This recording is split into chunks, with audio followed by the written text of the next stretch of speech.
But like I feel like that cosmic view, that when you're talking about like the pale blue dot and everything, I feel like this is key to a lot of kind of those different layers, and that like you say, the 2001 bone throwing scene, like that shuddering between different layers of meaning and the macro and the micro, and how you have this link between kind of the normal everyday people, sometimes quite ugly people actually, and this kind of grand cosmic vision, this grand vision of history.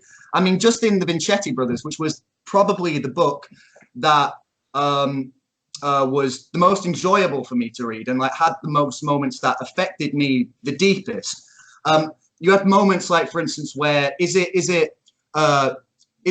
it's not Vito Vincetti, it's the wild Gino, where he finds the puppy, and and there's almost a moment where it feels like he could be redeemed, is the wrong word, but there's a moment where like you see a side of him that is, you know, able to like care for something and has affection, and you think, well, maybe there's the opportunity for something, but you see that he's self-conscious, he's self-aware, and he feels like someone's watching him.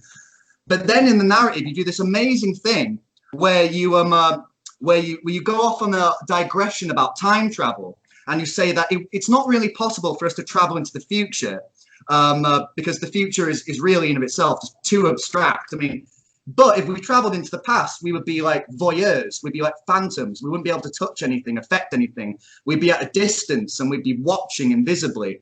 And it's genius because it immediately relates to the experience of the viewer, the reader, and that like what we're doing is basically the same thing. We're these kind of phantom voyeurs watching. The fact that in that scene, in that moment, you had so many kind of like jumpings between kind of different elements to approach the human drama of the scene and think about the act of reading itself. Well, the character of Gino is based on a real person. Not that that really matters, but as he was saying that, and I didn't intend this, I was thinking of the scene in the original Frankenstein movie where Frankenstein is sitting by a lake with a little girl and they're throwing petals into the water. Yes. And he seems happy. And the monster then thinks that he's going to make the little girl happy by tossing her into the water. He accidentally kills her because she can't swim and she drowns. And in that same kind of scene, Gino has this moment where he even, I think, names the puppy Gino 2 or something, and or little Gino or something. And it's been years and I've written so much, I don't remember all the details of things. I laser focus when I'm writing, but I forget them all. But there's Gino is a monster. We know by the end, we know he's a murderer by the end of the book. He's a rapist. The two major acts of violence are the Massapequa Massacre, which is based upon the Cassavetes film A Killing of a Chinese Bookie, which along with Gino and his Rocco and his brothers are the two major films that were in my mind writing that. And then there's also the rape of the girl whose name again slipped my Cindy McGee, the rape of Cindy McGee, which I really describe well because it's like a spider. But here's a point that I've said to other people. I don't know if I said it. I think I might have said it when I was interviewed by this fellow named Peter Cleese, who's in Canada, who interviews me on a lot of the writing. You know that the Vincetti Brothers is set in 4 different types of chapters. There's the 3 brothers' names, and then there's like the numbered chapter in between. Yeah. Gino rapes the girl, but it's not in a Gino chapter. No. It's in his brother, what's his name, Aldo, because we've all read and seen in films how victims are treated in rape, and we've all had seen films and fiction that how does the rapist act?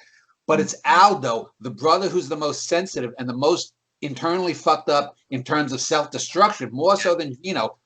He's the voyeur. He's watching, and it takes him a while to stand in. He's watching his brother rape his ex-girlfriend in front of him through a keyhole, I think it is.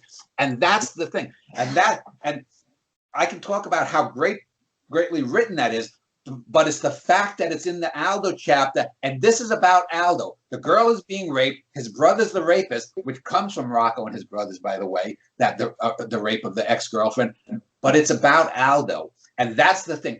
Because what would you do if you were Aldo? That's the more question, because you are probably not going to rape someone, and the chances of you being raped are not going to be higher than raping maybe, but that you would be in a position where you're going to watch someone committing a vile crime, and you're not going to do anything for a while.